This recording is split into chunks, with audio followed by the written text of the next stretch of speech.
2024 Toyota Hilux GR Sport is a new flagship off-road variant of the popular pickup truck. It features a number of upgrades over the standard Hilux, including a more powerful engine, improved suspension and more aggressive styling.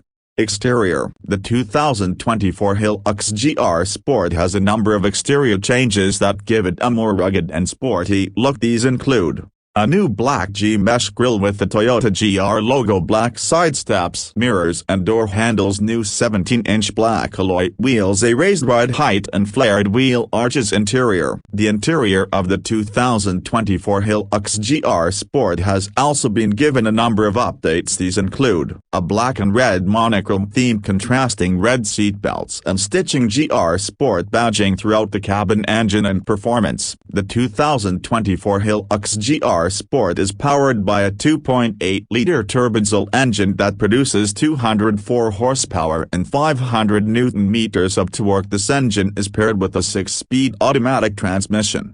Toyota has also made a number of changes to the Hilux GR Sport's suspension to improve its off-road capability. These include a new front suspension setup with stiffer springs and dampers, a new rear suspension setup with a Watts linkage off-road features. The 2024 Hilux GR Sport comes with a number of off-road features, including a locking rear differential, a raised ride height, approach and departure angles of 30 and 24 degrees respectively, a ground clearance of 285 mm,